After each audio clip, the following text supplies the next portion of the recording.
અમદાવાદથી સમાચાર બે સ્થળે અને જિલ્લામાં એક સ્થળે મોક ડ્રીલનું આયોજન કરવામાં આવ્યું છે। સાંજે 7:30 વાગ્યાથી 8 વાગ્યા સુધીમાં બ્લેકઆઉટ કરવામાં આવશે।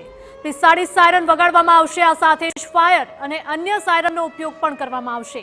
તમામ યુનિફોર્મ સર્વિસીસના સભ્યો વોલન્ટિયર્સ હાજર રહેશે। ઓપરેશન સિંદૂરને લઈને કલેક્ટરે નિવેદન આપ્યું હતું।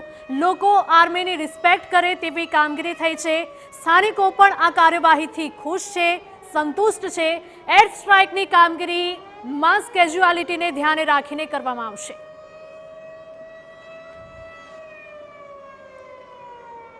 તો 45 સાયરન છે તે વડોદરા શહેરમાં વગાડવામાં આવશે। આપને જણાવી દઈએ કે આજે મોક ડ્રીલનું આયોજન કરવામાં આવ્યું છે। આ સાથે જ જે સ્થળે મોક ડ્રીલ કરવામાં આવશે તે તમામ જગ્યાએ લોકોને સહયોગ આપવા માટે પણ પોલીસ કમિશનર દ્વારા કહેવામાં આવ્યું છે। વડોદરાની જો ખાસ વાત કરીએ તો બે સ્થળે અને જિલ્લામાં એક સ્થળે મોક ડ્રીલનું આયોજન કરવામાં આવશે। આજે સાંજે 7:30 વાગ્યાથી 8 વાગ્યા સુધી એટલે કે અડધો કલાક સુધી સમગ્ર વિસ્તારમાં બ્લેકઆઉટ કરવામાં આવશે। તમામ લાઇટ્સ બંધ કરી દેવાના આદેશ આપવામાં આવ્યા છે। લોકોને આ બ્લેકઆઉટમાં સહયોગ આપવા માટે પણ કહેવામાં આવી રહ્યું છે। 45 સાયરન વગાડવામાં આવશે। આ સાથે જ ફાયર અને અન્ય સાયરનનો પણ ઉપયોગ આમાં કરવામાં આવશે। તમામ યુનિફોર્મ સર્વિસીસના સભ્યો વોલન્ટિયર્સ હાજર રહેશે અને લોકોને પણ તેઓ સહયોગ આપશે। કઈ રીતે લોકોને આ મોક ડ્રીલમાં સહયોગ આપવો તે મુદ્દે પણ તેઓ તેમની પડખે ઊભા રહેશે। ઓપરેશન સિંદૂરને લઈને કલેક્ટરે નિવેદન આપ્યું હતું। લોકો આર્મીની રિસ્પેક્ટ કરે તેવી કામગીરી થઈ છે। તો સ્થાનિકો પણ આ કાર્યવાહીથી ઘણા ખુશ અને સંતુષ્ટ છે અને ખાસ કરીને સેના અને સરકારનો પણ આભાર માની રહ્યા છે લોકો। એર સ્ટ્રાઇકની કામગીરી માસ કેઝ્યુઆલિટીને ધ્યાને રાખીને કરવામાં આવી, એટલે કે પાકિસ્તાનમાં જે પણ ભારતીય સેના દ્વારા એર સ્ટ્રાઇક કરવામાં આવી હતી તેમાં પાકિસ્તાની સેના નહીં, આ સાથે જ ત્યાંના સામાન્ય નાગરિકોને પણ ઈજા ન પહોંચે તેનું ખાસ ધ્યાન રાખવામાં આવ્યું હતું અને ફક્ત જે આતંકીઓના ઠેકાણા હતા, જે વર્ષોથી આતંકીઓની ફેક્ટરી ચાલી રહી હતી, એ તમામ સ્થળ પર આ હુમલો કરવામાં આવ્યો હતો।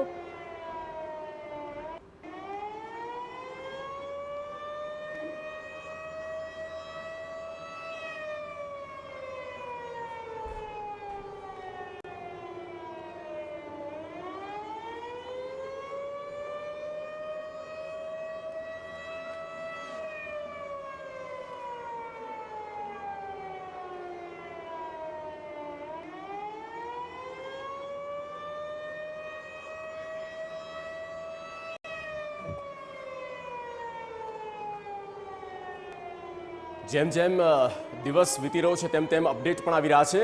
મોટી અપડેટ અત્યારની એ છે ગૃહપ્રધાન હર્ષ સંઘવીની અધ્યક્ષતામાં મહત્વની બેઠક અને ઓપરેશન સિંદૂર પછીની સ્થિતિ અને મોક ડ્રીલના આયોજન મુદ્દે બેઠકમાં ચર્ચા કરવામાં આવી, જેમાં ગૃહ વિભાગના અધિક મુખ્ય સચિવ M.K. દાસ, ડીજીપી સહિતના અધિકારી હાજર। પોલિટિકલ એડિટર કિંજલ મિશ્રા જોડાઈ ચૂક્યા છે। કિંજલ, વધુ એક ગૃહપ્રધાન હર્ષ સંઘવીની અધ્યક્ષતામાં બેઠક। જગદીશ, દેખો, સુરક્ષા અને સતર્કતા પણ એટલી જ જરૂરી છે, કેમ કે ગુજરાતની વાત કરવામાં આવે તો ગુજરાત પાસે સૌથી મોટો દરિયા કિનારો છે અને તેની સાથે જ વાત કરવામાં આવે તો એરપોર્ટ સહિત તમામ જે રેલવે સ્ટેશન છે ત્યાં પણ ચેકિંગ છે તે વધારી દેવામાં આવ્યું છે।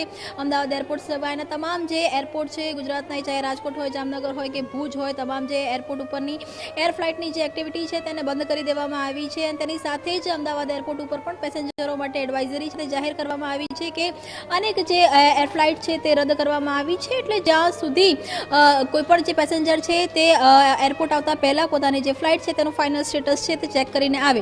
બીજી તરફ દરિયાઈ સુરક્ષા છે તે સતત વધારવામાં આવી છે। દરિયાઈ સુરક્ષાને લઈને પેટ્રોલિંગ છે તે પણ વધારી દેવામાં આવ્યું છે। સરહદી સુરક્ષાઓની અંદર વધારો કરવામાં આવ્યો છે, કેમ કે કચ્છથી બનાસકાંઠાની એક આખી બોર્ડર છે જે ખૂબ જ મહત્વપૂર્ણ બોર્ડર છે। આ બાજુ પાટણની પણ કેટલાક જે ગામડાઓ છે તે બોર્ડર પર અડેલા ગામડાઓ છે, તો આ જે તમામ જગ્યા પર સઘન ચેકિંગ છે તે શરૂ કરી દેવામાં આવ્યું છે। આજે મોક ડ્રીલ છે, મોક ડ્રીલનું આયોજન દેશભરમાં છે, ત્યારે ગુજરાતના પણ 15 જિલ્લાઓમાં મોક ડ્રીલનું આયોજન છે તે કરવામાં આવ્યું છે। ગઈકાલે દિવસભરમાં બેઠકોનો દોર હતો તે ચાલ્યો હતો અને જેમ કે અમદાવાદની વાત કરવામાં આવે તો અમદાવાદમાં 10 જેટલા પોઈન્ટ છે તે આઈડેન્ટિફાઈ કરવામાં આવ્યા છે કે જ્યાં મોક ડ્રિલ છે તે થવાની છે. 4 થી 7:30નો ટાઈમ છે તે આપવામાં આવ્યો છે. તે જ રીતે વડોદરાની વાત કરવામાં આવે, ભરૂચની વાત કરવામાં આવે, તાપીમાં કાકરાપાર પાસેનું જે મોક ડ્રિલ છે તે ખૂબ જ મહત્વનું છે. અને અત્યારની પરિસ્થિતિમાં મોક ડ્રિલ એટલે પણ મહત્વનું છે કેમ કે ભારત દ્વારા જે સર્જિકલ સ્ટ્રાઇક છે તે કરી દેવામાં આવી છે. જે રીતે સેનાએ આખું જે ઓપરેશન છે તે પાર પાડ્યું છે અને ત્યારબાદ જે કહી શકાય કે મોક ડ્રિલ છે, મોક ડ્રિલ થવા જઈ રહી છે. હાલાકી મોક ડ્રિલ છે તે પૂર્વ નિયોજિત હતી, પરંતુ આ મોક ડ્રિલ મારફતે લોકોને સજાગ કરવાની વાત હોય કે પછી અવેરનેસની વાત હોય કે પછી મોક ડ્રિલ અથવા તો જ્યારે જો યુદ્ધની સ્થિતિ સર્જાય તો લોકોમાં પેનિક ન થાય અને કેવી રીતે સ્વ બચાવ થઈ શકે તે તમામ જે મુદ્દાઓ છે તે આ મોક ડ્રિલમાં આવરી લેવામાં આવશે. અને તે માટેની પણ જે મહત્વપૂર્ણ બેઠક છે તે ગાંધીનગરમાં યોજાઈ રહી છે. એટલે કે મોક ડ્રિલ તેની સાથે જ આગામી સમયની અંદર સુરક્ષા અને સતર્કતાના મુદ્દા પર ચર્ચા છે તે હાલમાં થઈ રહી છે. માટે તો ગુજરાત લેવલ